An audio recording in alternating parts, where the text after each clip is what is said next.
Bible అనే మాట ఏంటంటే ఈ లోకము శాశ్వతం కాదు, తెలుసా? ఇప్పుడు మీరు ఈ జీవిస్తున్న ఈ లోకము శాశ్వతము కాదు. మీ ఇల్లు కూడా శాశ్వతము కాదు. ఒకవేళ నువ్వు బాధపడుతున్నావేమో నాకు సొంత ఇల్లు లేదని, సొంత ఇల్లు ఉన్న వాళ్ళు కూడా వాళ్ళ ఇల్లు కాదని,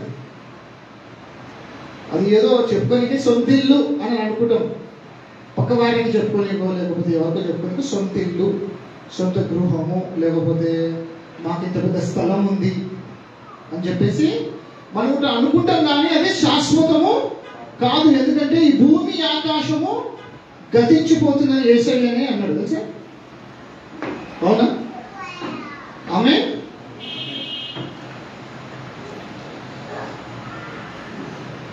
పరలోకం అంటే తెలుసా?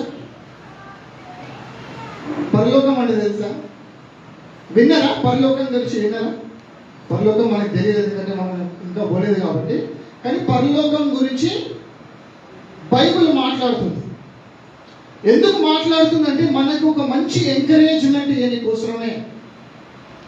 ఎంకరేజ్మెంట్ కోసమే కాదు, కానీ మనల్ని సిద్ధపరచుకోవాల, పరలోకానికి పోవాలంట. పరలోకం ఉంది. పరలోకంలో మనుషులు ఇప్పటికి ఉన్నారు. ఇప్పుడు మనం మాట్లాడుతున్నామా? ఆరాధిస్తున్నప్పుడు కూడా పరలోకంలో కూడా ఆరాధన అవుతుంది.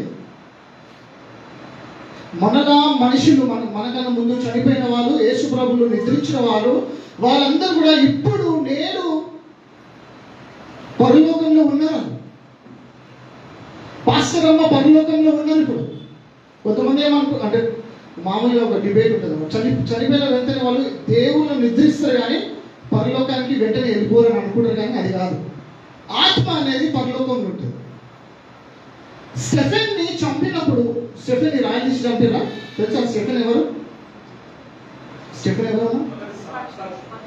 హతసాక్షి. Very good, హతసాక్షి. స్టెఫెన్ని చంపేటప్పుడు ఆయన ఏమన్నాడు? ప్రభువా నా ఏంది?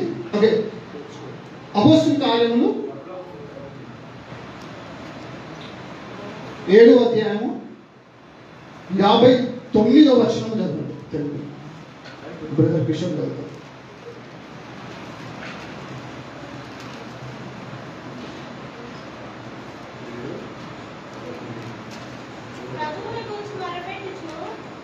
ఆకాశము తెరవబడుటయు మనుష్య కుమారుడు దేవుని కుడిపార్శ్వమందు నిలిచి ఉండుటయు చూచుచున్నానని చెప్పారు. అప్పుడు వారు పెద్ద కేకలు వేసి చోటు మూసుకొని ఏకముగా అతని మీద పడి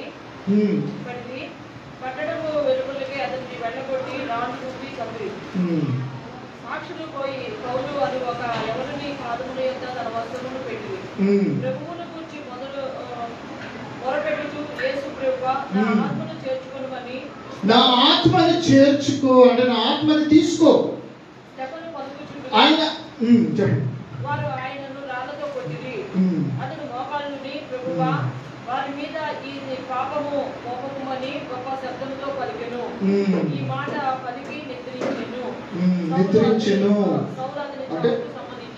అంటే చనిపోయిండు, నిద్రించెను. ఎప్పుడైతే విశ్వాసులు అంటే క్రైస్తవులు చనిపోతారో వాళ్ళు చనిపోయారు అని చెప్పారన్నమాట.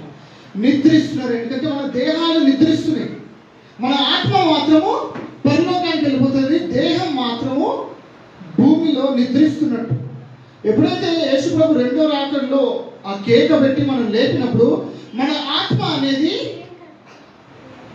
శరీరంతో ఒకటేసారి మహిమ పరచబడుతుంది. యేసుక్రీస్తులో ఉన్న వారికి మాత్రమే. అందుకే మనము నూతన నిబంధన అంటే యేసుప్రభు తిరిగి లేచినాక ఆయనతో పాటు చాలా మంది విశ్వాసులు లేచారు, తెలుసా? విన్నారా? లేచి వాళ్ళ మనుషులని వాళ్ళ ఇంట్లో వెళ్ళి కలుసుకున్నారు. కలుసుకొని ఎక్కడ పోయారు? యేసుతో పాటు పరలోకానికి. యేసు ప్రభు చనిపోయి తిరిగి లేచినాక ఎవరైతే ఆయనలో చనిపోతారో వాళ్ళ ఆత్మలు ఎక్కడ పోతుంది? పరలోకంలో ఉంటుంది. దేహాలు మాత్రం ఇంకా కింద సమాధి పడుతుంది. అంటే అది మహిమలోకి రావాలంటే యేసు ప్రభు రెండో రాకడ వచ్చినప్పుడు అది మహిమలో అంటే వాళ్ళ ఆత్మలు ఈయన మన ఏమంటారు వాళ్ళ దేహాలని కలుసుకొని మహిమ శరీరంగా మారుతుంది. ఆమె ఇప్పుడు నా టాపిక్ అది కాదు, కానీ పరలోకం గురించి, పరలోకం పట్టణం అనేది ఉంది, పరలోకము దేశము అనేది ఉంది. పరలోకం అనేది ఎంత సత్యమో అంటే ఇప్పుడు మనం నివసించే ఈ లోకం ఎంత సత్యమో, ఎంత క్లియర్గా మనకి ఇవన్నీ కూడా కనిపిస్తుంది. గోడలు కానీ, చెట్లు కానీ, భూమి కానీ, నీళ్లు కానీ, నదులు కానీ, ఇవన్నీ కూడా మనకి ఎంత స్పష్టంగా కనిపిస్తుందో దానికన్నా స్పష్టంగా, దానికన్నా రియల్గా ఏదంటే పరలోకము. బైబిల్లో ఒక మాట ఉంటుంది, ఏమని ఉంటుందంటే తెలుగులో కనిపించేది వాటి ఏదంట టెంపరీ ఏమంటారు తెలుగులో తాత్కాల. కనిపించనిది అంటే పరలోకం మనకు కనిపిస్తుంది ప్రస్తుతానికి. అవునా? కనిపిస్తుంది ఎవరికైనా పరలోకం? కొంతమందికి దర్శనాలు కనిపిస్తాయేమో, చాలా మంచిగా. మామూలుగా కనిపిస్తుందా? కళ్ళు తెలిస్తే కనిపించదు. అంటే అది శాశ్వతము. మనం ఏమనుకుంటున్నాం అంటే ఈ ఇల్లు, నా కారు, నా బంగ్లా, నా బైకు, నా ఫోన్, ఇవన్నీ కూడా శాశ్వతం అనుకుంటాం జనాలు, నా పొలము. కానీ అవి కనిపించేటివి శాశ్వతం కాదంట. కనిపించనిది ఒక పట్టణం ఉంది. నేడు ఇప్పుడు మనం మాట్లాడుకున్నా, మనము ఈ ఆరాధన చేస్తున్నప్పుడు జనాలు అక్కడ యేసు ప్రభువు నిద్రించిన వాళ్ళు, దానికన్నా ముందు పాత నిబంధనలో ఉన్న విశ్వాసులు వాళ్ళు కూడా నేడు ఇప్పుడు పరలోకంలో ఉన్నారు, తింటూ ఉన్నారు, తాగుతూ ఉంటారు. అంటే నీళ్ళు తాగుతూ ఉంటారు అనమాట. అంటే అక్కడ ఏమేమి ఉంటాయో మనకు తెలియదు, కానీ ఆహారం కూడా ఉంటుంది. వారు ఇంకా ఎక్కువ సజీవంగా ఉంటారు తెలుసా. భూమిలో మనుషులు చనిపోతారు, కానీ పరలోకంలో ఎవరు చనిపోరు, అక్కడ చావు ఉండదు. భూలోకంలో మనుషులు ఏడుస్తారు, కానీ పరలోకంలో ఏడుపు ఉండదు. భూలోకంలో దొంగలు ఉంటారు, కానీ పరలోకంలో దొంగలు ఉండరు. అందుకని ఏమన్నారంటే నీ ధనాన్ని ఏడు దాచుకోవాలంట, పరలోకాన్ని ఎందుకు దాచుకోమంటున్నాడా? అక్కడ ఏముండదు, దొంగలు ఉండరు, చెదలు పడదు, ఇంకేముంటది, రస్క్ అంటారు కదా, తుక్కు పడదు. ఏది కూడా తుక్కుపడదు. చాలా మంది ఆడవాళ్ళు బంగారాన్ని చెవుకు కానీ, మెడలకు కానీ, నెత్తికి కానీ పెట్టుకొని, కొంతమంది కొట్లాడి మరీ పెట్టుకుంటారు, కొంతమంది పక్కింట్లో అడిగి మరీ పెట్టుకుంటారు. అవునా? అంటే దానికి అంత రెస్పెక్ట్ అనమాట, నెత్తి మీదనే పెట్టేసుకుంటారు. కొంతమంది అంటే మనం డిస్టెన్స్ పెట్టుకో, కానీ అన్నీ చాలా మంది దూరంగా పెట్టుకుంటారు. చూసి కదా, వడ్డానాలు వేసేసుకుంటారు. అవునా? కానీ అవన్నీ కూడా బైబిల్ ఏమంటుందంటే పరలోకంలో కాళ్ళ కింద ఉందంట. మనం ఏదైతే నెత్తి మీద పెట్టుకుంటున్నామో దేవుడు దాని కాళ్ళ కింద పెట్టుకున్నాడు. రోడ్డు, అక్కడ ఉన్న ఏది బంగారు వీధులు అంటున్నా, వీధినే బంగారంగా ఉంది. పరలోకము అట్లా ఉండదు, ఏదో ఒక పిక్చర్ కోసం వేసాను. ఓకే, స్వర్గం, పరలోకము ఒక నిజమైన స్థలం, ఏదో ఊహల అనుకునే స్థలం కాదు అది. ఉంటుందిలే, బైబిల్ మనం చదివాం, ఎవరు చేసేది, అది కాదు. నిజమైన స్థలము. నేను ఈ వస్తువుని ఎలా అయితే పట్టుకునేది ఎంత నిజమో, అక్కడ ఉన్న వస్తువులు అంతే నిజము. ఇది నాశనం అయిపోతుంది, కానీ అక్కడ ఉన్న వస్తువులు ఎప్పటికీ నాశనము అవ్వదు. అలాంటి పరలోకాన్ని ఎందుకు సిద్ధపరచాడు తెలుసా? నా కోసం సిద్ధపడ్డావా? ఆ పరలోకాని కోసం సిద్ధపడ్డావా? ఆ పరలోకాని కోసము తయారైతున్నావా? ఆలోచిస్తున్నావా? కొంతమంది కదా యవనస్తులకు ఎట్లుంటుందంటే, జాబ్ ఎక్కడైనా ఒక 10 సంవత్సరాలు నాకు ఒక గృహం ఉండాలా, నా సొంత గృహం. అంటే మంచిదే, అలాంటి అంబిషన్స్ పెట్టుకోవడం మంచిది, తప్పని అంటలే, కానీ అదే ఉండదు ధ్యాస. యేసు ప్రభు కంట తల వాల్చుకొని కూడా స్థలం లేదట. కానీ ఇవాళ పాస్టర్లు ఏం చేస్తారు? స్థలాలు కొనేస్తారు. ఎక్కడ చూసినా స్థలాలు కొనగానే పెద్ద సంఘం అంటారు. అంటే ఓన్ చర్చ్ ఉండడం తప్పని అంటలేను, కానీ అవిట్లో గర్వపడద్దు. ఎందుకంటే అవన్నీ కూడా భూమి ఆకాశములు గతించిపోతుంది. ఆమె స్వర్గము సృజించబడ్డది, నిత్యము కాదు. దానికి నిత్యం ఫ్యూచర్ నిత్యము, కానీ పాస్ట్ నిత్యము కాదు. అది ఒక సృజించబడిన స్థలము. భూమి ఎలా అయితే సృజించబడ్డదో అలాగే పరలోకం కూడా సృజించబడ్డది. దేవుడు పరలోకంలో ఉండు అని అనుకోవడము పెద్ద పొరపాటు తెలుసా. ఎందుకంటే దేవుడే నిత్యుడు, ఆయనని పరలోకం పట్టుకుందంటే దేవుడు పరలోకానికి చిన్నవాడు, పరలోకమే ఆయనలో ఉంటుంది. ఆయనే నిత్యుడు అని బైబిల్ రాసి ఉంటుంది తెలుసా. సైంటిస్ట్ ఏమంటారు తెలుసా? ఇక్కడ ఇంజనీర్స్ ఉన్నా, సైంటిస్ట్ ఏమంటారు తెలుసా? ఈ యూనివర్స్ సెకండ్స్ లో, ఎవ్రీ సెకండ్ ఎన్నో కిలోమీటర్లు గ్రో అవుతుందంటే, ఇప్పుడు మనం మాట్లాడుతున్నా యూనివర్స్ ఎక్స్పాండ్ అవుతుందంటే అది ఏమంటారు ఎక్స్పాండ్ అంటే విస్తరిస్తుంది. దానికన్నా పెద్ద అది ఎందుకు విస్తరిస్తుంది తెలుసా? దేవుడు నిత్యుడు కాబట్టి, ఆయనలో ఏది అంతము లేదు కాబట్టి అది విస్తరిసిపోతున్నాడు. ఎప్పటికి పోతున్నాడు? పరలోకమే దేవుడు ఉంటుంది. మన బైబిల్లో దేవుడు పరలోకంలో ఉంటుంది అంటే మన అండర్స్టాండింగ్ కోసం అంతే. పరలోకమే దేవుడిలో ఉంటుంది. ఆయన తగ్గించుకొని పరలోకంలో ఉంటాడు. కానీ అంటే యేసుప్రభువు ఏదైతే మనిషిగా మారి ఆయన సృష్టించిన భూమిలోకి ఆయన ఎలా వచ్చాడో అలా దేవుడు తగ్గించుకొని పరలోకంలో కూర్చుంటాడు ఆయన సింహాసనం పైన. ఆ మాత్రాన పరలోకం ఇంకా పెద్ద దేవుడు కానీ అనుకోవద్దు. పరలోకం సృష్టించబడ్డదంటే పరలోకంలో ఆయనలో ఉన్నట్టు. ఆమె చదువు ఆదికాండము 1:1.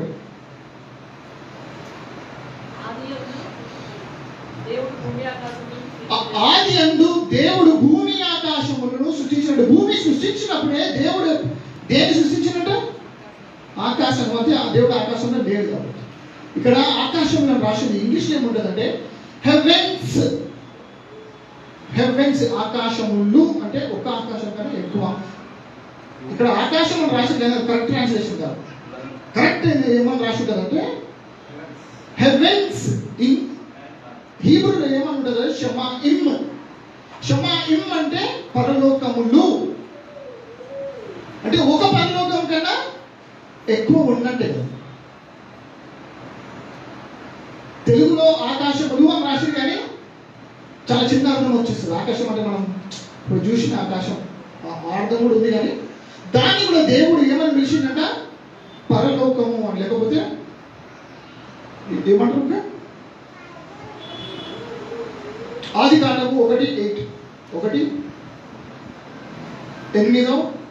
చదవండి. మైక్ చదవండి. మైక్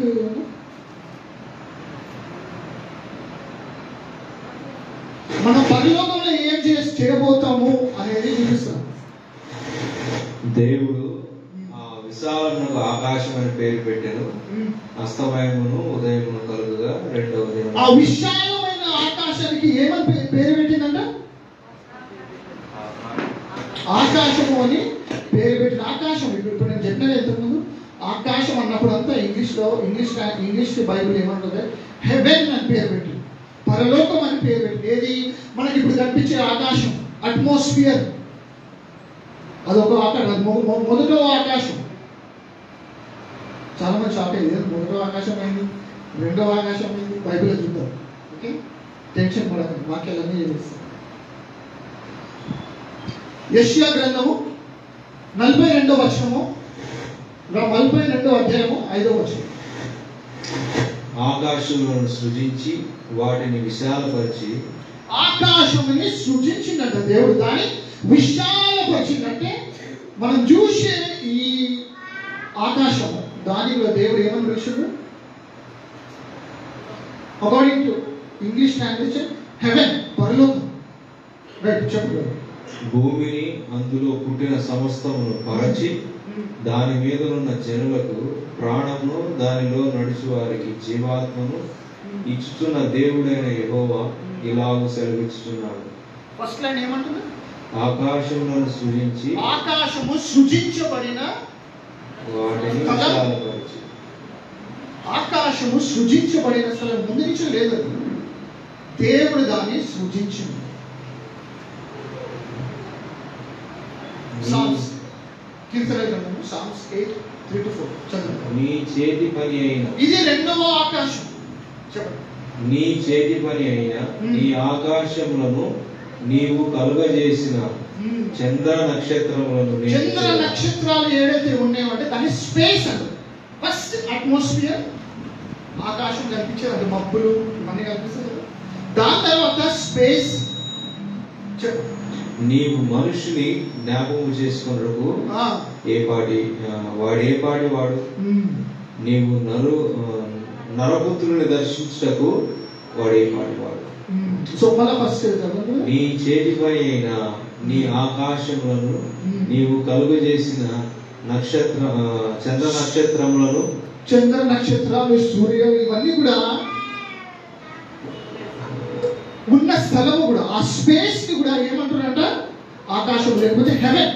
ఇంగ్లీష్ లో హెవెన్, లేకపోతే హీబ్రూలో చూస్తే షమాయిమ్ అంటే హెవెన్, దాని పేరు పరలోకం. అక్కడ ఏముంటుంది తెలుసా? ఇప్పుడు ప్రస్తుతానికి దురాత్మలు, ఆకాశ సమూహంలో దురాత్మలు అంటారు కదా, ప్రస్తుతానికి వాళ్ళందరూ కూడా ఉన్నారు. ఒకరోజు వాళ్ళు పడిపోతారు. వాళ్ళు ఎప్పుడైతుందంటే యేసు ప్రభు రెండో రాకడ. ఇప్పుడు పౌలు అంటున్నాడు, ఏలయనగా మనము పోరాడున్నది శరీరులతో కాదు అని ప్రధానులతోనూ అధికారులతోనూ ప్రస్తుత అంధకార సంబంధులకు. అధికారులు ఉన్నారంట, ప్రైమ్ మినిస్టర్లు, చీఫ్ మినిస్టర్లు మనకి భూమి మీద కాదు, అధికారులు ఎక్కడున్నారంట? సూర్య చంద్ర ఇంకా ఏమైంది నక్షత్రాలు ఏదైతే ఉన్నాయో కనిపించనివి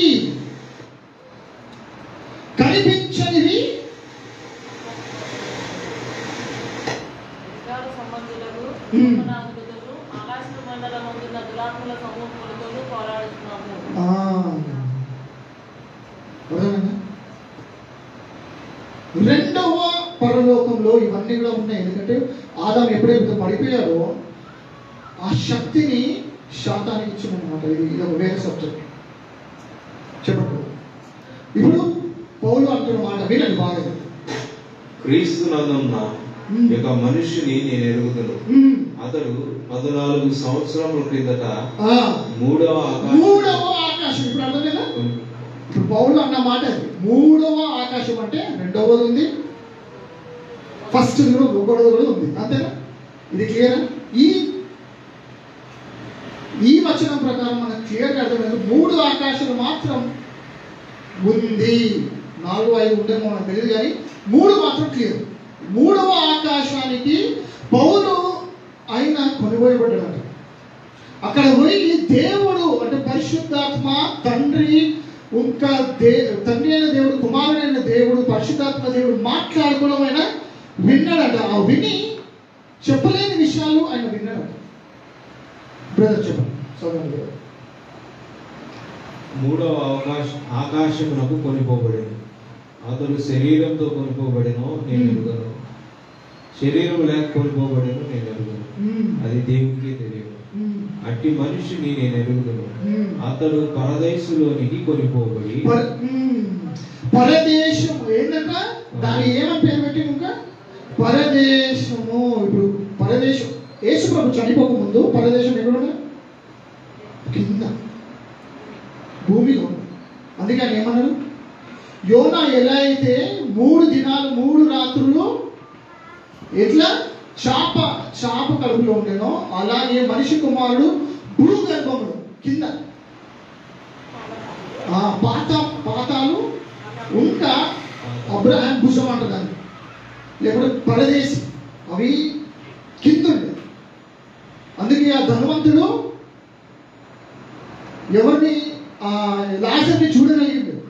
ఎందుకంటే ఆయన పాతాళం కింద ఉంది కాబట్టి. ఒకప్పుడు పరదేశం కిందనే ఉండేది, ఎందుకంటే యేసు ప్రభు తిరిగి లేచేదాకా ఆ స్థలం అక్కడనే ఉండేది. ఆయన ఎప్పుడైతే తిరిగి లేచారో అందరూ ఆయనతో పాటు తిరిగి లేచి పారడైస్ పైన ట్రాన్స్ఫర్ అయిపోయింది. అకార్డింగ్ టు ఈ వర్స్ యేసు ప్రభు ఏమన్నాడు, నేడే ఆ దొంగతను ఏమన్నాడు, నేడే నువ్వు నాతో పరదేశంలో ఉంటావు. పరదేశం అంటే 3 రాత్రులు 3 దినములు ఆయన కింద ఉండాలి కదా. సో కింద ఉండే క్లియరా అక్కడ దాకా. పౌలు ఏమంటున్నాడు, 3వ ఆకాశము పైన ఉంది, పైన కొనుక్కోబడ్డా అక్కడ పరదేశీలో అంటుంది కదా. పరదేశీ అంటే పారడైస్ షిఫ్ట్ అయిపోయింది. ఎప్పుడంటే యేసు ప్రభు తిరిగి లేచినాక అందరూ కూడా, అన్ని ఆత్మలు కూడా పైకి వెళ్ళిపోయింది. పాపం ప్రాయశ్చిత్తం అవ్వగానే పరలోకం కూడా శుద్ధిపరచబడ్డదని బైబిల్ రాస్తుంది. ఎట్లా అంటే యేసు ప్రభు రక్తము వల్ల. అప్పుడు వాళ్ళని అక్కడికి తీసుకెళ్ళి. ఆమేన్. అర్థమవుతుందా? బోరింగ్ ఉందా? పరలోకం ఒకరోజు మనం అక్కడ పోయేది ఉంది. అందుకే చెప్తున్నాం, అది ఏదో ఊహలో ఉన్న మాటలు కాదు, ఏదో తెలివి అంటే ఏదో మైండ్లో ఉన్న మాటలు కాదు, ఏదో మేఘాలు పొగలు కనిపిస్తాయి, విషయం శబ్దం వస్తుంది అట్లా కాదు. ప్రదేశం అది. ఈ లోకం, ఈ భూలోకం ఎట్లుందో, చెట్లు కానీ, నీళ్లు కానీ, మనం పీల్చుకునే ఊపిరి కానీ, మనుషులు కానీ, వీధులు కానీ ఎలా అయితే ఉన్నదో దానికన్నా ఇంకా నిజంగా పరలోకం ఉంది. ఆ పరలోకాన్ని నిన్ను నన్ను తీసుకోవడానికి యేసయ్య చనిపోయాడు. ఇప్పటికీ యేసయ్య ఏం చేస్తున్నాడంటే మన కోసం అక్కడ స్థలాలు ఏంటంట సిద్ధపరుస్తున్నాడు. స్థలాలు బైబిల్లో కొన్ని ట్రాన్స్లేషన్ కరెక్ట్ లేదు, స్థలాలు అని రాసింది, కానీ కరెక్ట్ ట్రాన్స్లేషన్ ఏంటంటే మ్యాన్షన్స్. మ్యాన్షన్స్ అంటే ఏంటి తెలుగులో? భవనాలు, గదిలు అంటారు. కొన్ని ట్రాన్స్లేషన్ గదిలు ఉన్నట్టు కదా, రూమ్స్ అని ఉంటాయి. కొన్ని ఇంగ్లీష్ ట్రాన్స్లేషన్ రూమ్ అని ఉంటాయి. రూమ్ కాదు, భవనాలు మన కోసము దేవుడు చేస్తున్నాడు. నేను వెళ్ళిపోతున్నాను బాధపడకండి, నేను ఎందుకు పోతున్నా తండ్రికి, మీకోసము స్థలము సిద్ధపరుచున్నాను. అది అయిపోయినాక నేను మళ్ళా తిరిగి వచ్చి మిమ్మల్ని తీసుకెళ్తాను. ఇది ఈ ప్లేస్ ఎట్లా తెలుసా? ఇప్పుడు మన భూమి ఎట్లా తెలుసా మనకి? ఒక బస్ స్టాప్ లాంటిది. యేసు ప్రభు కోసం మనం వేచి చూస్తున్నాం, ఆయన ఎప్పుడు వస్తాడా, ఎప్పుడు తీసుకుపోతాడా అని. కానీ బస్ స్టాప్లో మనం ఇల్లులు కట్టుకుంటున్నాము, పొలాలు కట్టుకుంటున్నాము, అది తప్పేం కాదు. అందులో మీ మనసును ఉంచొద్దు. భూలోకం కానీ దానికి సంబంధించి దాని మీద మనసు పెట్టొద్దు అని బయటలో రాసిందా? ఇంటి వాడుకోవాలి, ఈ వస్తువులన్నీ వాడుకోవాలి. మన దేవుడు ఇచ్చిన ధనం వాడుకోవాలి. దేనికి వాడుకోవాలంటే సువార్త చేయనికో, దేవుని మహిమ కోసం, దేవుని రాజ్యం విస్తరించి నీ కోసం వాడుకోవాలి అంతే. కానీ దానిలో మన విశ్వాసం పెట్టొద్దు. ఆమేన్. యెషయా గ్రంథము, ఈ పరలోకం ఎక్కడ ఉన్నదని మనకి తెలుస్తుంది. చెప్పండి. తేజో నక్షత్రమా, వేకో చుక్క, నీ వెట్లు, శాతాను గురించి చెప్తున్న మాట లేదు. నీ వెట్లు ఆకాశం నుండి పడితివి, జనములను పడగొట్టిన నీవు నేల మీద పడ్డాడంట. ఎవరు?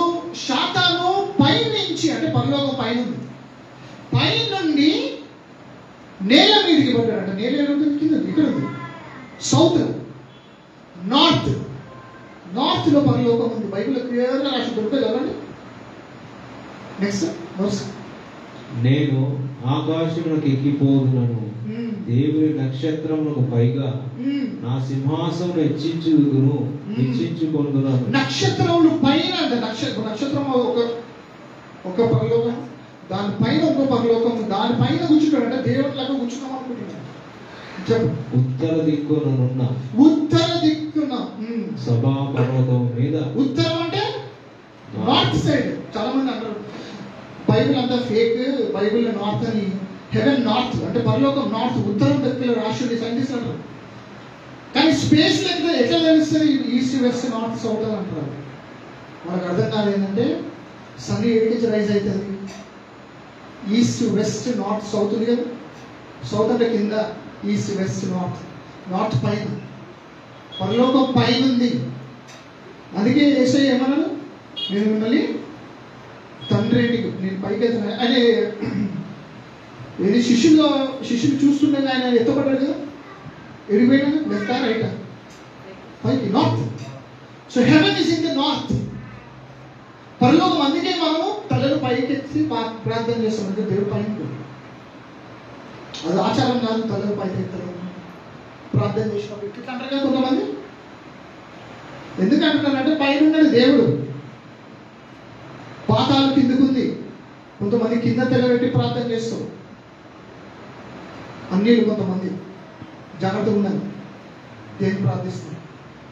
మన దేవుడు మాత్రము పైన ఉంటాడు. అందుకే తలలెత్తి చేతులెత్తి ప్రార్థన చేస్తాం. ఆమేన్. ఇంకొకటి కీర్తన గ్రంథము 75:6. తూర్పు నుండి అయినను పడమటి నుండి అయినను అరణ్యము నుండి అయినను హెచ్చు కలుగదు. దేవుడే తీర్పు తీర్చువాడు. దేవుడే తీర్పు తీర్చు. హెచ్చు అంటే ప్రమోషన్. దేవుడు ఒకరికి ప్రమోషన్ ఇవ్వాలన్నా, ఒకరిని హెచ్చించాలన్నా అది తూర్పు నుంచి రాదంట, పడమర నుంచి రాదంట. ఇంగ్లీష్లో బాగుంటుంది. ఈస్ట్ నుంచి రాదు, వెస్ట్ నుంచి రాదు, సౌత్ నుంచి రాదు. కానీ దేవుడి దగ్గర నుంచి, నార్త్ అని చెప్పదు. ఎందుకంటే దేవుడు నార్త్లో ఉంటాడు కాబట్టి. అంటే ఉత్తరం రాలేదు, ఎందుకంటే ఉత్తరంలో దేవుడు కాబట్టి. దేవుడి నుంచి వస్తుంది, అంటే పై నుంచి వస్తుంది ప్రమోషన్. పై నుంచి వస్తుంది నీకు. నువ్వు హెచ్చించబడాలంటే నువ్వు దేవుడి మీద ఆధారపడాలి, మనుషుల మీద కాదు. అది దాని అర్థం. అంటే దాని అర్థం ఏంటంటే దేవుడు పరలోకం అనేది ఉత్తరము నుంచి ఉంది అని. ఇదంతా ఎందుకు తెలుసుకోవాలంటే మనం ఒక రోజు అక్కడ ఉండబోతున్నాము. మన నిత్య స్థలం అదే. నీ తాతిలో ముత్తాతిలో నువ్వు ఎప్పటికి ఉండవు, పరలోకంలో ఉంటావు. బంగారు వీధులలో తిరుగుతావు. ఆమేన్. చదువు. యోహాను సువార్త 14:1-3. హృదయమును కలవరపడనీయకుడి, దేవుని యందు విశ్వాసముంచుచున్నారు. దేవుని యందు విశ్వాసముంచుచున్నారు, నా యందును విశ్వాసముంచుడి. నా తండ్రి ఇంట అనేక నివాసములు కలుగు. నివాసములు, అనేక నివాసములు. ప్రతి ఒక్క వ్యక్తికి నివాసం ఉంటుంది. ప్రతి ఒక్క, ఇప్పుడు ఎవరైనా చాలా మంది షాక్ అయిపోవాలి. కొంతమంది పాస్టర్ నాలాంటి బోధిస్తారని చెప్పేసి నాకు చాలా పెద్ద నివాసం అట్లా ఉండదు. కొంతమంది ప్రార్థన పరులు కాబట్టి వాళ్ళు కనిపించారు. కొంతమంది కనిపించకుండా దేవుడి పని చాలా చేస్తారు. వాళ్ళకి ఇంకా పెద్ద నివాసం ఉంటుంది. మీ ఇంట్లో మీ తల్లిగారు ఎక్కువ ప్రార్థన చేస్తున్నాం, ఆమెకి పెద్ద ఇల్లు ఉంటుంది. నా భార్య ఎక్కువ ప్రార్థన చేస్తున్నావు, ఆమెకి పెద్ద ఇల్లు ఉంటుంది. నేను ఎంత వాక్యం చెప్పినా నాకు అంత పెద్ద ఇల్లు ఉండేదేమో తెలుసా. నీ క్రియ చెప్పున నీకు ఏమిస్తారంటే దేవుడు బహుమానం. అవును, అందరికీ ఒకటే ఇల్లు ఉండవు. మీతో చెప్పుదును, మీకు స్థలము సిద్ధపరచబడుచున్నాను. అట్లా లేకపోతే నేను ఎందుకు చెప్తాను నీకు అంటున్నా అంటే ఉంది. మీ ఇంట్లో ఎవరైనా మీ తాత కానీ ముత్తాత కానీ ఎవరైనా కానీ నిద్రించినారైతే, దేవుళ్ళు ప్రభులు యేసు ప్రభులు నిద్రించినారంటే వాళ్ళు ఇప్పుడు వాళ్ళ ఇళ్లలో ఉన్నారు. అక్కడ పరలోక ఆహారం తింటూ ఉంటారు. వాళ్ళు వస్త్రములు కూడా ధరించి ఉంటుంది వాళ్ళకి. మనం ఎలా అయితే బట్టలు వేస్తాం అలాంటి బట్టలు కాదు, కానీ దానికన్నా నిష్కలంకమైన, లేకపోతే ప్యూర్ ఉంటుంది. బుక్ ఆఫ్ జూడ్లో ఏమని రాస్తుంటుంది అంటే మన వస్త్రంలో పాపం ఉండదు, అక్కడ ఉండదు. మొదటి దశలోనికులు 4:13-17. సహోదరులారా, నిరీక్షణ లేని ఇతరులనే, నిరీక్షణ లేకుండా, ఒకవేళ నువ్వు నిరీక్షణ లేకుండా వచ్చినావు ఏమైపోతుందో నా జీవితం అనుకుంటా. నేను దుఃఖపడకుండా వచ్చినావేమో. కానీ ఇక్కడ అంటున్న మాట ఏంటంటే నిరీక్షణ లేకుండా రావద్దు దేవుని దగ్గర. మనకు నిరీక్షణ ఉంది, మనకు ఫ్యూచర్ ఉంది. ఒకవేళ మనం ఇప్పుడు చనిపోయినా, ఈ నిమిషం నువ్వు ఇప్పుడు చనిపోయినా నీకు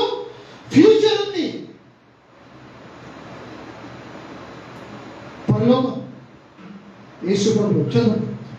దుఃఖపడుకుంటూ నిమిత్తము నిద్రించున్న వారిని గూర్చి మీకు తెలియజేయటకు మాకు ఇష్టం లేదు. యేసు మృతి పొంది తిరిగి లేచినని మనము నమ్మిన ఎడలా అదే ప్రకారము యేసునందు నిద్రించిన వారిని దేవుడు ఆయనతో కూడా వెంటబెట్టుకొని వచ్చును. మేము ప్రభువు మాటను బట్టి మీతో చెప్పినదేమనగా, ప్రభువు రాకడ వరకు సజీవులమై నిలిచియుండు మనము నిద్రించిన వారి కంటే ముందుగా ఆయన సన్నిధి చేరము. ఆర్భాటముతోను ప్రధాన దూత శబ్దముతోను దేవుని బోరతోను పరలోకము నుండి ప్రభువు దిగి వచ్చును. క్రీస్తు నందుండి మృతులైన వారు మొదట లేతురు. ఆ మీదట సజీవులమై నిలిచియుండు మనము వారితో కూడా ఏకముగా ప్రభువు ఎదుర్కొనుటకు ఆకాశ మండలమునకు మేఘముల మీద కొనిపోబడదము. మనము ఎప్పుడు కూడా ఆయనతో ఉంటాం. చనిపోయిన వాళ్ళ గురించి మనం మర్చిపోయాము కానీ పరలోకం మర్చిపోలేదు. వాళ్ళ పేర్లంటే యేసు ప్రభు హస్తము ఏమంటారు, పామ్ హస్తం ఏంటో అరచేయి మీద చెక్కబడి ఉన్నాయంట. మీ ముత్తాత పేరు తెలుసా? ఎవరైనా చెప్తారా? ఆయన ఆస్తిని మాత్రం అనుభవిస్తారా? జోక్ చేస్తాను, సీరియస్ తీసుకోండి కదా. మీ ఊళ్ళో చాలా మంచిది కానీ వాళ్ళ పేర్లు తెలియదు. పరలోకంలో వాళ్ళ పేర్లు తెలుసు, వాళ్ళకి స్థలాలు ఉన్నాయి. మనకనే ఎక్కువ సజీవంగా ఉంటారు అక్కడ. శ్మశానాలు ఉండవు పరలోకంలో. ఇక్కడే శ్మశానాలు కావాలి, ఎందుకంటే ఇక్కడ మనుషులు చనిపోతారు. అక్కడ చావు ఉండదు, అక్కడ దుఃఖము ఉండదు, డాక్టర్స్ ఉంటారు అక్కడ. ఇక్కడ సిస్టర్ అక్కడ కిమో చేయాలండి ఎవరు. పరలోకంలో అవసరం లేదు అవన్నీ. సజీవంగా ఉండరు ఎప్పటికీ. యేసు ప్రభు ఎలా అయితే సజీవంగా ఘనతలో ఉన్నాడో అదే మాదిరిగా మన శరీరాలు కూడా మహిమపరచబడి ఉంటుంది. చెత్త ఏమంటారు, జిహెచ్ఎంసీ అలాంటివన్నీ కూడా ఉండదు అక్కడ. పరిశుద్ధంగా ఉంటుంది, క్లీన్. పరలోకానికి వెళ్తే ఏం పని ఇస్తాడో అక్కడ కూడా ఊడ్చే పని ఇస్తాడేమో అనుకోవద్దు. ఊడవడం ఉండదు అక్కడ, ఊడవడం ఉండదు అక్కడ. ఈ లోకంలో దుమ్ము ధూళి ఈ లోకంలో, ఎందుకంటే పాపం వల్ల వచ్చింది అవన్నీ. చెత్త చెదారం అంతా కూడా పాపం వల్ల వచ్చింది. పరలోకంలో ఏది వేస్ట్ కాదు, వేస్ట్ అనేది ఉండదు అక్కడ. ఆమేన్. హెబ్రోలకు రాసిన పత్రిక అబ్రహాం గురించి చూడండి. 11వ అధ్యాయం 8 నుంచి. అబ్రహాము పిలువబడినప్పుడు విశ్వాసం బట్టి ఆ పిలుపునకు లోబడి తాను స్వాస్థ్యముగా పొందనై ఉన్న పరదేశమునకు బయలుదేరి అంటే ప్రదేశం అంటే కానాను దేశానికి వెళ్తున్నాను. ఇప్పుడు చూడండి మొత్తం. మరియు ఎక్కడికి వెళ్ళవలనో అది ఎరుగక బయలువెళ్ళాడు. విశ్వాసమును బట్టి అతడును అతనితో ఆ వాగ్దానమునకు సమాన వారసులైన ఇస్సాకు యాకోబు అనువారును గుడారములలో నివసించు అన్యుల దేశములో ఉన్నట్టుగా వాగ్దాన దేశములో పరవాసులైరి.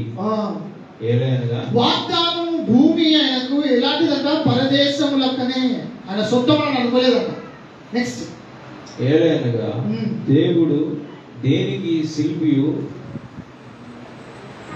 నిర్మాణకుడు నై ఉన్నాడో పునాదులు గల ఆ పట్టణం కొరకు. పునాదులు ఉన్నాయంట. దేవుడు పరలోకానికి పునాదులు వేసిండు. అర్థమైందా? రైట్, చదువు. అబ్రహాము ఎదురు చూస్తుండెను. ఆయనకి దేవుడు ఒక భూమి ఇచ్చిన ఆయన దేనికోసం ఎదురు చూస్తుండ? పునాదులు గల పట్టణం. పునాదులు అంటే పరలోకానికి ఎదురు చూస్తుండు. ఆయన ధ్యాస ఏడుందంట. ఒకవేళ 2 సంవత్సరాలు లేకపోతే 3 సంవత్సరాలు అంటే దేవుడు నీకు గృహం, సొంత గృహం ఇచ్చిందనుకో, ఆ సొంత గృహంలో ఉంటూ నువ్వు దేని గురించి ఆలోచించాలా? పరలోకం గురించి. అమ్మా అయిపోయింది నాకు, సొంత ఇల్లు వచ్చింది, ఇక్కడి నుంచి బైబిల్ చదవడం అవసరం లేదు అనుకున్నాం అనుకో, జాగ్రత్త. సొంత గృహం వచ్చేసింది, సెటిల్ అయిపోయినా, బ్యాంక్ బ్యాలెన్స్ ఉంది, చర్చ్కి పోవడం అవసరం లేదు అనుకున్నాం అనుకో, ఏమవుతుంది? అబ్రహాం అంటే ఒక రాజు తెలుసా, ఆయనకి ఎంతో మంది పని మనుషులు, సేవకులు, బంగారము, ఇంకా ఏమి చాలా ఇది మేకలు అవి ఇవి, చాలా చాలా ధనవంతుడైన ఆయనకి దేవుడు ఏంటంటే కాలం అంటే ఇజ్రాయెల్ దేశం మొత్తం ఇచ్చేసిన ఆయనకి. అది ఇచ్చేసిన ఆయన ధ్యాస ఏంటంటే పరలోకం. ఎందుకంటే నిత్యము పరలోకం కాబట్టి దేవుని వాగ్దానపు భూమి పరలోకమే. దేవుడు ఇక్కడ ఇస్తాడు, కానీ మనుషులు ఎక్కడ ఉంటారు? పరలోకంలో. నెక్స్ట్ చూడండి. విశ్వాసమును బట్టి సేరాయు వాగ్దానం చేసిన వాడు నమ్మదగిన వాడని ఎంచుకున్నాడు కనుక తాను వయసు గతించినదైనను గర్భము ధరించుటకు శక్తి పొందింది. అందుచేత మృతతుల్యుడైన ఆ యొక్కని నుండి సంఖ్యకు ఆకాశ నక్షత్రములను సముద్ర తీర మందరి లెక్కింప సఖ్యము గాని ఇసుకవలెను సంతానము కలిగేది. వీరందరూ ఆ వాగ్దానముల ఫలము అనుభవింపకపోయినను వాళ్ళు వాగ్దానం, దేవుడు వాగ్దానం ఇచ్చింది కదా, వాళ్ళు అనుభవించలేదంట. అంటే నిశ్చయము కాదు. మనం ఇక్కడ లోకంలో దేవుడిని ఇల్లు కానీ ఏదైనా కానీ మనం మొత్తం ఎప్పటికీ అనుభవించము. మన తర్వాత ఉంగలకి వెళ్తుంది. అబ్రహాము అనుభవించలేదంట, వాళ్ళు ఉంటే దూరం నుంచి చూశారు అంతే. నిజమైనది అనుభవం ఎక్కడంటే పైన చదువు. వీరందరూ ఆ వాగ్దానముల ఫలము అనుభవింపకపోయినను దూరము నుండి చూచి వందనము చేసి తాము భూమి మీద పరదేశులమును యాత్రికులమును అయ్యున్నామని ఒప్పుకొని విశ్వాసము గలవారై వృద్ధి నొందిరి. చూసినా, విశ్వాసంలోనే వాళ్ళు చనిపోయారట. ఈ లోకము శాశ్వతము కాదు. దేవుడు ఒకవేళ మనకు భూమిలు, ఇల్లులు, స్థలాలు అవన్నీ కూడా ఇచ్చినా కూడా అది మాది, ఇది శాశ్వతము కాదు, పరలోకమే శాశ్వతం అని చెప్పి వాళ్ళ విశ్వాసం అలా ఉండే. వాళ్ళు జీవించింది కూడా పరలోకం కోసమే. పరలోకం కోసం జీవిస్తున్న వాళ్ళు, లేకపోతే సినిమాల షికారులు అని చెప్పి ఈ భూమిలో ఆనందిస్తున్నాం. వ్యభిచారమని, తాగుడని, తిరుగుడని. కొంతమందికి ఎట్లుంటుందంటే గోవాలకు తిరిగితేనే వాళ్ళ మనశ్శాంతి, లేకపోతే ఏదో ఇదేమంటారు వండర్ ల్యాండ్, లేకపోతే ఏదో పైన ఏమంటారు కానీ బయట దేశాలు ఉంటారు, స్విట్జర్లాండ్ పోతేనే జీవితం ధన్యమైన అనుకుంటుంది. కానీ అబ్రహాం ఎలా ఉన్నట్టు?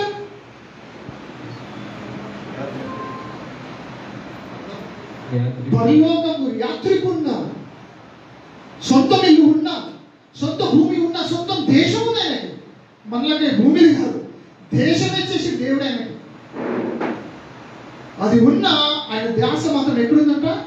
పరలోకంలో. ఒకవేళ నువ్వు పడిపోయినా నువ్వు ఆలోచించేది ఏంటంటే దేవుడు నన్ను మళ్ళా తిరిగి లేపుతానని చెప్పి మనము ఆయన దగ్గరికి రావాలి, కానీ లోకంలో ఉండిపోవద్దు. అబ్బా అందరూ బాగా తిరుగుతున్నారు, ఫారెన్కి వెళ్తున్నారు, అది చేస్తున్నారు, ఇది చేస్తున్నట్టు నువ్వు లోపల కుమిలిపోయి ఏడుస్తూ నాలైతే నీకు ఇట్లుండదని ఏడవద్దు. నీకు పరలోకం దేవుడు సిద్ధపరిచింది. దాని గురించి ఆలోచిస్తున్నావా? మా తోటి కూరలకి ఇల్లుంది, నాకు లేదు. మా అన్న వాళ్ళకి ఇల్లుంది, నాకు లేదు. బాధపడుతున్నావా? పరలోకం ఏమున్నాయంట? నివాసములు, మ్యాన్షన్స్. బైబిల్ ఒక మాటలు మనకి అర్థం కాంది, మనం చూడండి, మన మైండ్లోకి వెళ్ళండి, అంటే మన ఊహలు కూడా ఆలోచించినవి కూడా అక్కడ ఉంటే అంత ఘనంగా ఉంటుంది. దేవుడికి సిద్ధపరిచింది. అవన్నీ కూడా నువ్వు ఎలా పొందుకోవచ్చు అంటే యేసు ప్రభువు విశ్వాసంలో ఉంటేనే. విశ్వాసంలో యేసు ప్రభులో నువ్వు విశ్వాసం ఉంటేనే నువ్వు అది పొందుకుంటావు. నెక్స్ట్ స్త్రీలకు 11:11-13 ఇలాగ చెప్పువారు తమ స్వదేశమును వెలుగుచున్నామని విసిదపరచుచున్నారు కారా, వారు ఏ దేశం నుండి వచ్చిరో ఆ దేశమును జ్ఞాపకం ఉంచుకున్న ఎడల మరలా వెళ్ళుటకు వారికి వీలు కలిగి ఉండును. అయితే వారు మరీ శ్రేష్టమైన దేశమును అనగా పరలోక సంబంధమైన దేశమును కోరుచున్నారు. అందుచేత తాను వారికి దేవుడనని అనిపించుకొనుటకు దేవుడు వారిని గూర్చి సిగ్గుపడడు. దేవుడు అంటే సిగ్గుపడడు. ఎవరైతే పరలోక ధ్యాస ఉంటుందో, దేవుని రాజ్యం గురించి ధ్యాస ఉంటుందో వాళ్ళని నా పిల్లలు నా ప్రజలు అని చెప్పుకోనికి దేవునికి సిగ్గుగా ఉండదట. అది ఎవరైతే ఈ లోకం గురించి ఆలోచిస్తారో వాళ్ళ పట్ల దేవుడు సిగ్గుపడతాడు అన్నట్టే. అర్థమైందా? దేవుడు నిన్ను చూసి గర్వపడాలనుందా? ఉందా లేదా? ఉంది కదా. అప్పుడు నువ్వు ఈ భూలోక సంబంధంగా ఉండాలా? ఎట్లుండాలా?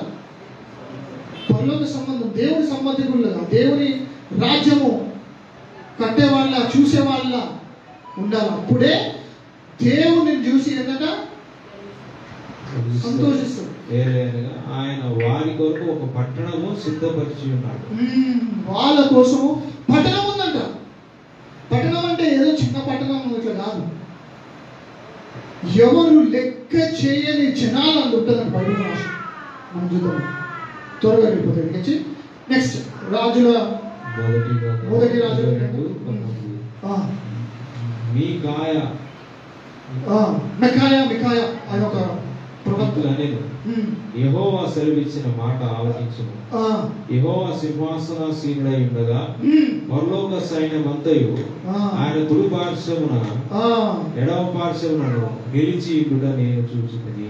ఏం చేశాడంటే పరలోకంలో దేవుడు ఆయన సింహాసనం మీద కూర్చొని కుడి పక్షాన ఇంకా ఎడమ పక్షాన ఏమున్నాయి? దేవదూతలు ఉన్నాయి. ప్రస్తుతానికి ఇప్పుడు కూడా దేవదూతలు ఉన్నాయి. ఏమని రాశారు? పరలోక సైన్యము అంతయు కూడా ఆయన చూస్తూ ఉన్నాడు. ఇప్పుడు ఉంది తెలుసా పరలోకంలో. ఇప్పుడు ఆయన సింహాసన కుడి పక్షాన ఇంకా ఎడమ పక్షాన కూడా ఉంది. నెక్స్ట్ ప్రకటన గ్రంథము 7:9. తరువాత నేను చూడగా ఇదిగో ప్రతి జనములో నుండి ప్రతి వంశములో నుండి ప్రజలలో నుండి ఆయా భాషలో మాట్లాడు వారిలో నుండి వచ్చి ఎవడును లెక్కింపజాలని లెక్కింపలేమంట. ఇప్పుడు మామూలుగా ఈ లోకంలో ఎంతమంది జనాలు అంటే లెక్క ఉంది. పరలోకంలో లెక్క లేదంట. అంటే మనిషి లెక్క పెట్టలేనంత జనము ఉన్నారు. వారు తెల్లని వస్త్రములు ధరించుకున్న వారు. అంటే పరలోకంలో మనకి వస్త్రాలు ఉంటాయి, తెల్లని వస్త్రాలు ఉంటది. ఖర్జూరపు మట్టలు చేత పట్టుకొని సింహాసనము ఎదుటను గొర్రెపిల్ల ఎదుటను నిలవబడి సింహాసనాసీనుడైన మా దేవునికి గొర్రెపిల్లకును మా రక్షణకై స్తోత్రమని మహాశబ్దముతో ఎలుగెత్తి చెప్పారు. ఏమైంది అక్కడ? తెల్లని వస్త్రాలు వేసుకుని. ఒకవేళ మనం అనుకుంటూ నాకు కొత్త బట్టలు లేవు, క్రిస్మస్ ఎప్పుడు క్రిస్మస్ మంచిగా చేసుకుందామంటే అప్పుడే డబ్బులు ఉండవు, బట్టలు ఉండవు. కానీ పరలోకంలో మాత్రం ప్రతి ఒక్కరికి తెల్లని వస్త్రాలు. అంటే తెల్లని అంటే ఏదో వైట్ షర్ట్ ఇక్కడ వేసుకుంటారు, పెద్ద షర్ట్ అట్లా కాదు. చాలా పాష్ ఉంటుంది. ఆ వస్త్రం చూసి చెప్పేసంట ఆయన దేవుడి కోసం ఎలా జీవించారు. అలాంటి వస్త్రాలు ఉంటాయి. డిగ్నిటీ. వాళ్ళ చేతుల్లో ఏముందంట? మ్యూజిక్ ఇన్స్ట్రుమెంట్స్ ఉన్నాయంట. ఏమంటారు అది తెలుగులో? కంజర్ అంటారా? కంజర్ పేపర్ అది లీవ్స్. వేరే ట్రాన్స్లేషన్ ఏముంటుందంటే దాంతో పాటు హార్ప్స్ కూడా ఉంటాయంట. హార్ప్ ఏమంటారు చూద్దాం, నెక్స్ట్ వర్స్ చూద్దాం. తెలుసా ఏమంటారు? ఏం పట్టము? Palm trees. పామ్ ట్రీస్ అంటే కదా, అంతేనా ఇంగ్లీష్ లో? అంటే దాని మీనింగ్ ఏంది? పామ్ ట్రీస్ హెవెన్ లో ఉన్నాయి, పరలోకంలో చెట్లు ఉన్నట్టు. వీడికేం తీసుకోవాలి ఎవరు? పరలోకంలో చెట్లు ఉన్నాయి. ఆ చెట్లు ఎట్లా అంటే ఆత్మీయమైన చెట్లు కాదు, నిజమైన చెట్లు. అది చేతిలో పట్టుకొని అది ఊపుకుంటూ దేవుణ్ణి ఆరాధిస్తున్నారు. గొర్రె పిల్ల ఎదుటను నిలవబడి సింహాసనాసీనుడైన మా దేవునికి గొర్రె పిల్లకును మా రక్షణకై స్తోత్రం అనే మహాశబ్దం ఎలుగెత్తింది. పరలోకంలో ఇప్పుడు అవుతుంది అది. మీ తాతను ముత్తాతను ఎవరైతే చనిపోయారో దేవుళ్ళు వాళ్ళందరూ కూడా ఇప్పుడు వాళ్ళు పట్టుకుని కూడా వాళ్ళు ఉన్నారు. తెల్లని వస్త్రాలు వేసుకుని ఉన్నారు. దేవుని మందిరంలో అక్కడ మందిరం ఉంటుంది. అప్పుడు ఆలయమా టెంపుల్ రాష్ట్రం మనుషులు లెక్క పెట్టినంత స్థలం అక్కడ ఉందంటే ఆ స్థలం ఎంత పెద్దదో. ఇక్కడ జనాభా కౌంట్ వేయచ్చు కానీ అక్కడ జనాభా కౌంట్ ఉండదు. అంతమంది జనాలు, అంత విశాలమైన పరలోకం దేవుడు మన కోసం సిద్ధపరుచున్నామే. పోవాలని ఉందా లేదా? కానీ దానికన్నా ముందు ఏమవుతుంది? చచ్చిపోతాం పోతాం. అందరికీ పరలోకానికి పోవాలని ఉంటుంది కానీ చావాలని ఎవరికి ఇష్టం ఉండదు కదా. ఎత్తబడితే బాగుంటుంది, చావుండదు. చదువు రెండవ రాజులు ఇక్కడ నుంచి కొంచెం ఇంట్రెస్టింగ్ ఉంటుంది. జల్దీ ముగిస్తాం. వారు ఇంకా వెళ్ళుచు మాటలాడుచుండగా ఇదిగో అగ్ని రథమును అగ్నితో రథములు ఉన్నాయంట. ఏడా పరలోకము నుండి వచ్చినాయి. ఇప్పుడు పరలోకంలో అగ్ని రథాలు ఉన్నాయి, తిరుగుతున్నాయి. అవి చదువుకుంటారు. అగ్ని రథమును అగ్ని గుర్రములను అగ్నితో గుర్రములు అంట. ఇప్పుడు విషయం అగ్నితో గుర్రాలు కాల్స్తే అగ్ని వస్తుందని తెలుసు కానీ అగ్నితో ఉన్న గుర్రాలు పరలోకంలో ఉన్నాయి. కానీ ఎప్పుడు ఊహించనివి బైబిల్ చెప్పేది మాటలు అక్కడ ఉన్నాయి. అగ్ని రథాలు, అగ్ని గుర్రములు. ఇక్కడ మన ఏది సర్కస్ చూసిన గుర్రాలు కావు, అలాంటివి కూడా ఉన్నాయి. నేను నమ్మేది ఇప్పుడు బైబిల్ చెప్తుంది కాబట్టి. దాంతో పాటు అగ్నితో గుర్రాలు ఉన్నాయి. ఒకరోజు నువ్వు నేను అది ఎక్కుతామేమో, ఉండొచ్చు. అది తీసుకొని ప్రయాణం చేస్తామేమో. బిలిగ్రామ్ అన్న మాట ఏం తెలుసా? అంతే కదనే నాకు పెద్ద ప్రవక్తని, నిజం మామూలు వ్యక్తి కాదు. బిలిగ్రాము అన్న మాట ఏంటంటే విశ్వాసం చనిపోయినాక మనకు పనులు ఇస్తారట. మనం ఇక్కడ ఏమైతే చేస్తున్నామో దానికి ఆ విశ్వాసాన్ని చూసి మనకి పెద్ద పనులు దేవుడు పరలోకంలో ఇస్తాడు. కొన్ని పనులు ఎట్లా ఉంటాయి అంటే ఒక్క ప్లానెట్ నుంచి ఇంకో ప్లానెట్ ఏమంటారు, గ్రహాలు కదా, ఒక్క గ్రహం నుంచి ఇంకో గ్రహానికి వెళ్ళడానికి లేకపోతే పని చేయడానికి కొంతమందిని దేవుడు ఎన్నుకుంటాడంట. అది బిలిగ్రామ్ ఒక ఇంటర్వ్యూలో అంటాడు, బుక్లో రాస్తుంది. ఇలాంటివన్నిటి కోసము సిద్ధపడాలంట. మనం ఉట్టి ఈ లోకం గురించి ఆలోచించద్దు. ఐఏఎస్ రాస్తా, అది రాస్తా, రాయండి మంచిదే. కాకపోతే అది ఒక్కటే ఉండదు, పరలోకం గురించి కూడా ఆలోచించాలా. డాక్టర్ అయిపోతా, ఇంజనీర్ అయిపోతా, ఐఏఎస్ రాస్తా, 10 ఇల్లులు కొంటా, 3 బెడ్రూమ్, డబుల్ బెడ్రూమ్, నాకు మా తాతకి మా మమ్మీకి ముత్తాలకి అందరూ గొడవ పెట్టుకుంటా అని అనుకున్నాం అనుకో, అక్కడనే ఆగిపోతాం. పరలోకం గురించి కూడా ఆలోచించాలి. బిలిగ్రామ్ అన్న మాట అదే. క్రైస్తవులు దాని గురించి ఆలోచించి దాని గురించి సిద్ధపడాలంట. ఉంటుంది. Right, next. దైవజనుడైన అతని పనివాడు దైవజనుడైన అతని పనివాడు పెద్దలకడ లేచి బయటకు వచ్చినప్పుడు గుర్రములను రథములను గల సైన్యము పట్టణమును చుట్టుకొని ఉండుట కనబడెను. అంతటా అతని పనివాడు, అయ్యో నా ఏలినవాడా, మనం ఏమి చేయదు అని ఆ దైవజనుడితో అనగా, అతడు భయపడవద్దు, మన పక్షమున నున్న వారు వారి కంటే అధికులై ఉన్నారని చెప్పి, యెహోవా వీడు చూచున్నట్లు దయచేసి వీని కళ్ళను తెరవమని. కళ్ళు తెరిచినాడు. ఈయన ఆత్మీయ కళ్ళు తెరవగానే అప్పుడు చూస్తున్నాడు. ఏం చూస్తున్నాడు? ఎలీషా ప్రార్థన చేయగా యెహోవా ఆ పనివాని కళ్ళను తెరవజేశాను కనుక వాడు ఎలీషా చుట్టూను పర్వతము అగ్ని గుర్రముల చేత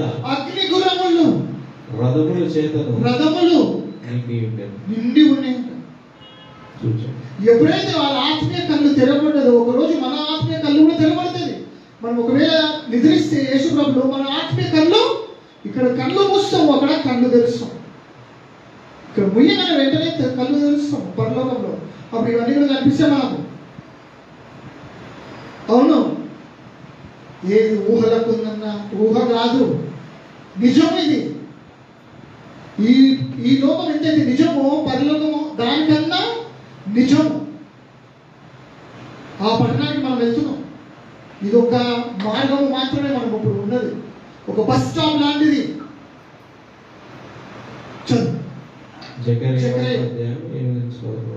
రాత్రి ఎర్రని గుర్రమునెక్కిన మనుషుడొకడు నాకు కనబడాడు. అతడు లోయలో ఉన్న గొంజి చెట్లలో నిలబడి ఉండగా అతని వెనుక ఎర్రని గుర్రములను చుక్కలు గల ఎర్రటివి గుర్రలు ఉన్నాయంట. చుక్కలు గల గుర్రాలు కూడా ఎక్కడున్నాయి? పరలోకం నుంచి వస్తున్నాయి. అవన్నీ చూస్తున్నాడు. తెల్లని గుర్రములను కనబడి గుర్రాలు కనిపిస్తున్నాయంట. పరలోకం నుంచి వచ్చిన గుర్రాలు కనిపించినాయి. అంటే పరలోకం ఎలాంటి స్థలము? నిజమైన స్థలం, ఊహాగానాలు కాదు. నిజమైన స్థలము, నిజమైన రథాలు, నిజమైన అగ్నిలో ఉన్న రథాలు, నిజమైన గుర్రాలు, ఇంకా వేరే జంతువులు కూడా ఉండొచ్చు అక్కడ. బైబిల్ మాత్రం ఇవన్నీ కూడా చూపిస్తుంది. చదువు ఇంకొకటి జకరియా 6వ అధ్యాయం 1. నేను మరలా తేల్చుడుగా 2 పర్వతముల మధ్య నుండి 4 రథములు బయలుదేరుచుంటాను. ఆ పర్వతములు ఇత్తడి పర్వతాలు ఉన్నాయంట పరలోకంలో. పర్వతాలు రాయలతో కాకుండా ఇత్తడి ఉన్నాయి. ఒకవేళ ఇత్తడి పర్వతాలు ఇక్కడ ఉంటే ఇప్పటికీ మటాష్ అన్ని దొంగతనం చేస్తున్నాం కదా. మనం కూడా చర్చికి రాకుండా తోపుడు కూర్చుంటున్నాము. ఇత్తడి పర్వతాలు పరలోకంలో ఉన్నాయి. నెక్స్ట్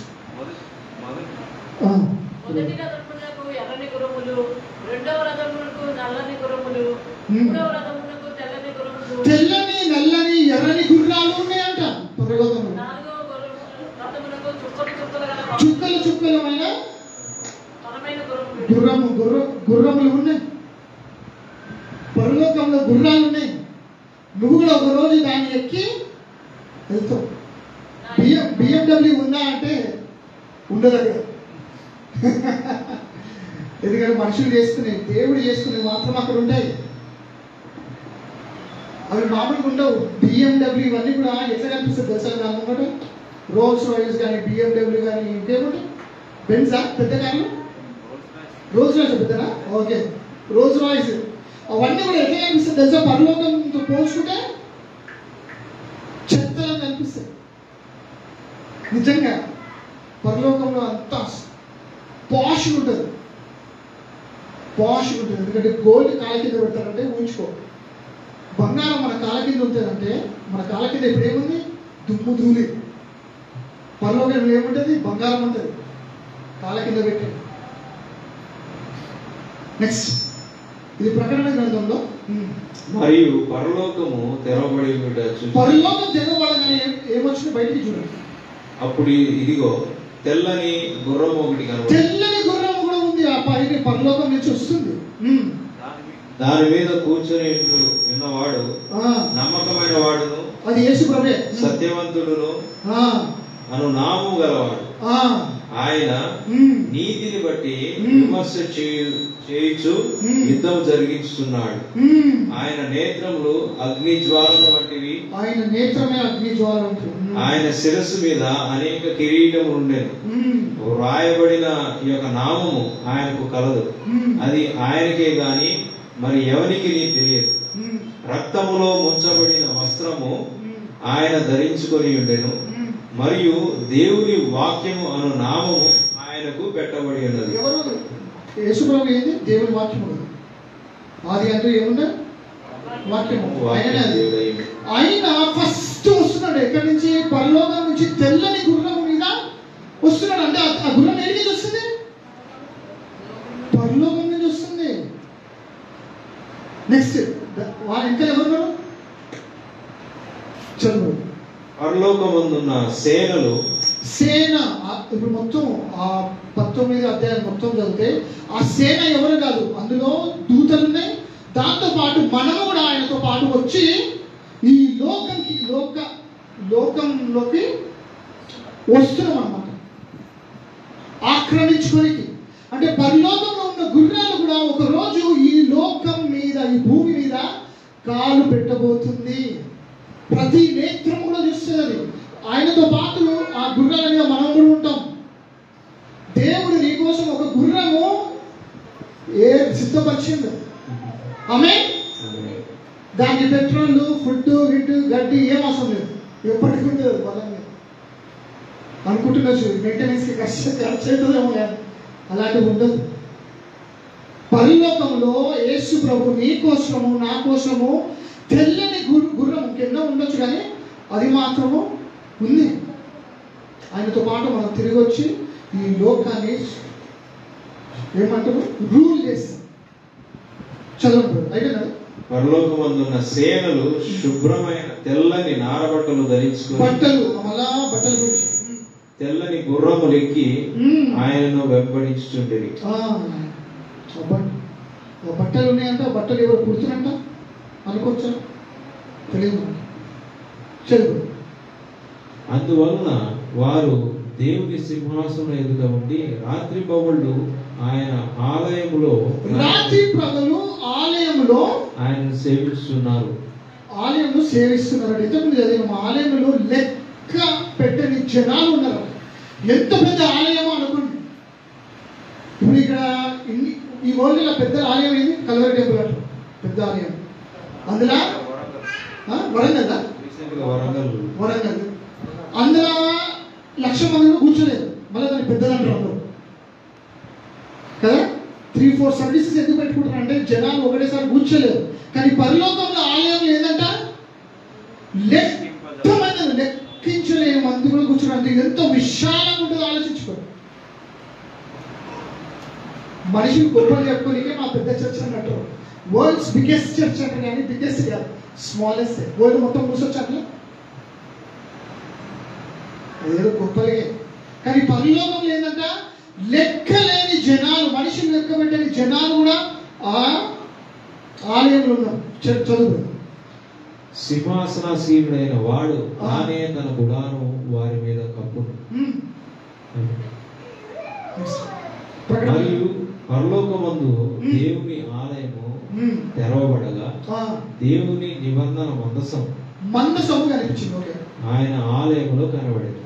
అప్పుడు మెరుపులను, ధ్వనులను, ఉరుములను, భూకంపమును, గొప్ప వడగండ్లను పుట్టాయి. మెరుపులు ఉన్నాయంట ఏడా ఆలయంలో మెరుపులు పెట్టి. సరే, మెరుపు వస్తే ఏమైతే అందరూ ఒకసారి పరలోకంలో మెరుపులు, భూకంపాలు. అంటే పరలోకం సంబంధమైన భూకంపం కూడా అయింది. ఇంకా ఏంది?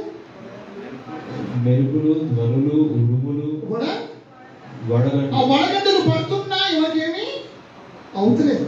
ఉంచుకొని ఎంత డిఫరెంట్గా ఉంటుంది అక్కడ. ఇంకా ఉరుములు, ధ్వనులు. దాని అర్థం ఏం తెలుసా? అవన్నీ కూడా కురుస్తున్నాయి, ఉరుములు ఇవన్నీ ఏంటంటే అవి కూడా దేవుని ఆరాధిస్తుంది. అదే రొటీన్ పడతలేదు.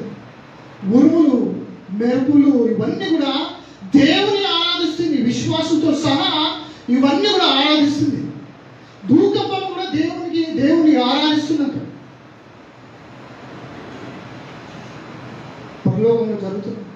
ఇప్పుడు నేను విశ్వాసులు అవన్నీ కూడా అనుభవిస్తున్నారు.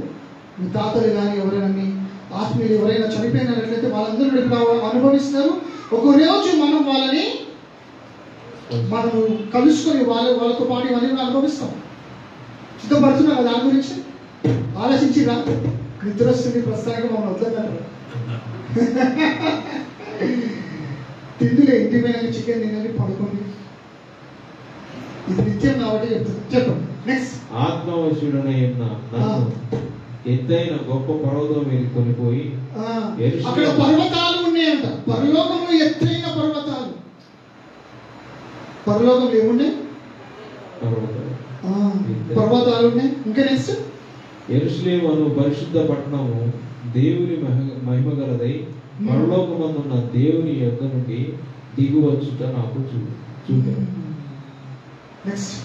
మరియు స్ఫటికము వలె మెరియునట్టి జీవజలముల నది దేవుని నదులు ఉన్నాయి.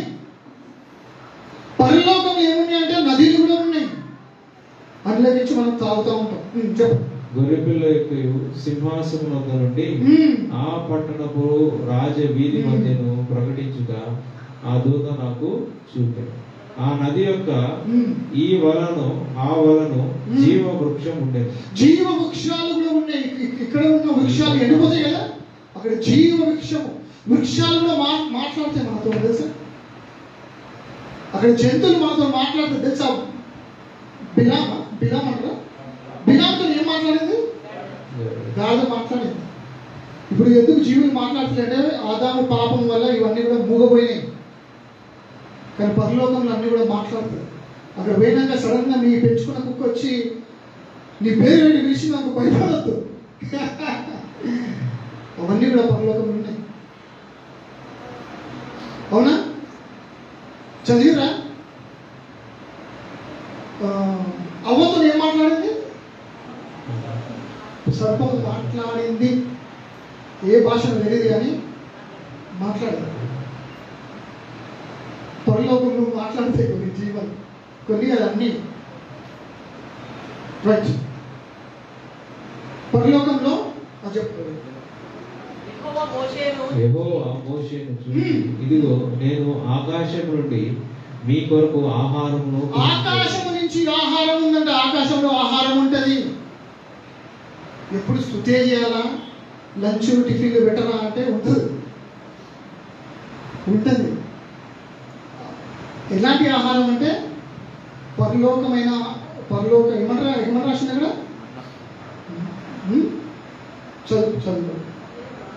చదువు. ఆకాశము నుంచి ఆహారం. వారు నా ధర్మశాస్త్రం అనుసరించి నడుచులో లేదో అని నేను వారిని పరీక్షించినట్లు ప్రజలు వెళ్ళి ఏనాటి బద్దెమో ఆనాడే కూర్చుకొనవలెను. పరలోకం నుంచి ఆహారం. ఇది దేవదూతల ఆహారము, దేవదూతల ఆహారము నరులు భుజించిరి. దేవదూతల ఆహారము నరులు భుజించిరంట. నరుల ఆహారము దేవదూతలను భుజించరు. తెలుసా? లోతు ఇంటికి వాళ్ళు పోయినప్పుడు తెలుసా, లోతు ఇంటికి దేవదూతలు పోయినప్పుడు వాళ్ళు పెట్టింది తిన్నారు, మనం పెట్టింది వాళ్ళు తిన్నారు, వాళ్ళ పెట్టింది మనం కూడా తింటాం. అబ్రహాము దేవుని తలుచుకున్నప్పుడు ఆయనకి బీఫ్ వండి పెట్టినట్టు. ఎవరికి? దేవునికి దూతలు కూడా. మనిషి ఆహారం వాళ్ళు తింటే మనము పరలోకమైన దేవదూతల ఆహారం తింటాం. అంటే ఏమేమి ఉండదు తెలియదు కానీ మెను మాత్రం దేవుడు రాయలేదు బైబిల్లో. రైట్. నెక్స్ట్. వారు మనవి చేయగా ఆయన పూర్వేళ్లను రప్పించను, ఆకాశంలో నుండి ఆహారమునిచ్చి వారిని తృప్తిపరచను. ఆకాశము నుండి ఆహారము. ప్రకటన 5:8. ఆయన దానిని తీసి కొనినప్పుడు ఆ 4 జీవులను వీణలను ధూపద్రవ్యములతో నిండిన సువర్ణ పాత్రలను పట్టుకొని ఉన్న ఆ 24 పెద్దలను ఆ గొర్రెపిల్ల ఎదురు సాగిలపడి, ఈ పాత్రలు పరిశుద్ధుల ప్రార్థనలు. ఇది లాస్ట్ సైడ్ 2-3 వస్తుంది. యేసుక్రీస్తు అపోస్తులైన పేతురు తండ్రి అయిన దేవుని భవిష్యత్ జ్ఞానమును బట్టి ఆత్మ వలని పరిశుద్ధత పొందిన వారై విధేయులకును యేసుక్రీస్తు రక్తము వలన ప్రోక్షింపబడుటకును ఏర్పరచబడిన వారికి అంటే నీకు నాకు అనగా పొత్తు, గలతియా, కపదోకియా, ఆసియా, బిథూనియా అను దేశముల యందు చెదిరిన వారిలో చేరిన యాత్రికులకు శుభమని చెప్పేవాడైనది మీకు కృపయ సమాధానమును విస్తరించును గాక. మన ప్రభువు యేసుక్రీస్తు తండ్రి అయిన దేవుడు స్తుతింపబడును గాక. మృతులలో నుండి యేసుక్రీస్తు తిరిగి లేచుట వలన జీవముతో కూడిన నిరీక్షణ మనకు కలుగునట్లు, అనగా అక్షయమైనదియు నిర్మలమైనదియు వాడబారనిదియునైన స్వాస్థ్యము మనకు కలుగునట్లు ఆయన తన విశేష కనికరము చొప్పున మనలను మరలా జన్మింప చేసెను. కడవరి కాలమందు బయలుపరచబడుటకు సిద్ధముగానున్న రక్షణ మీకు కలుగునట్లు విశ్వాసము ద్వారా దేవుని శక్తి చేత కాపాడబడు మీ కొరకు ఆ స్వాస్థ్యము పరలోకమందు భద్రపరచబడి ఉన్నది. ఇందువలన మీరు మిక్కిలి ఆనందిస్తున్నారు గాని ఆ అవసరమును బట్టి నానా విధములైన శోధనల చేత ప్రస్తుతమును కొంచెం కాలం మీకు దుఃఖము, కొంచెం కాలమే దుఃఖము. ఆమేన్. కొంచెం కాలమే దుఃఖము, దాని తర్వాత పరలోకం. ఇవన్నీ కూడా యేసు ప్రభులో మన కోసము సిద్ధంగా ఉంది. దేవుడి వాక్యాన్ని దీవించును గాక. పరలోకం ఆహారమేమో కానీ ప్రస్తుతానికి మాకు ఇప్పుడు లంచ్ కావాలంట. ఆమేన్.